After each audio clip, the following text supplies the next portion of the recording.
This is Daryl Brennan. He is the Chief of Fire Investigations with Edmonton Fire Rescue Services. Good morning, Daryl. How are you? I'm fine, thank you. So, how does one become the Chief of Fire Investigations for a fire rescue service?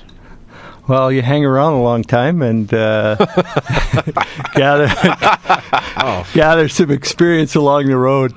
Yeah.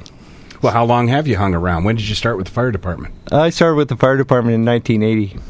1980. Wow, disco. Yes. Now, did you have a big perm back then? No, I didn't have a big perm, but so you lose your locks before you go on the job. Tell me about it. So just as and I want to say just as a firefighter, but that's how you started as a firefighter, and then... Yeah, I spent 16 years on the floor before I got into fire investigations. Now, do you have to obviously, I guess, show an interest in fire investigation to be trained in fire investigation, or do they come get you? I think you express your interest along the way. You get an opportunity to ride along with the fire investigators, and that's how I got involved. Typically, Station 2 is still where fire investigations is, and that's where I kind of got my interest. I was on the dangerous goods team, and I got a chance to spend some time with the guys that were doing the investigation. It seemed like a really exciting and really challenging job.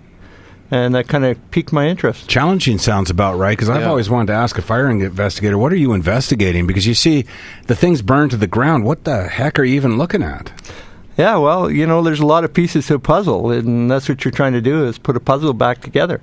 And so we gather as much physical evidence as we can and put that together. A lot of our stuff comes from interviews, because almost all fires have some kind of human interaction. I imagine as arson is concerned, it makes it a lot easier if the guy leaves the gas can there or something.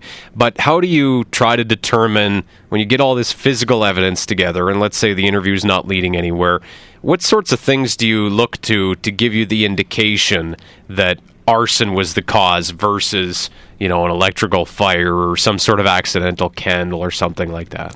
Well, most times arson is... one of the last options that we actually consider.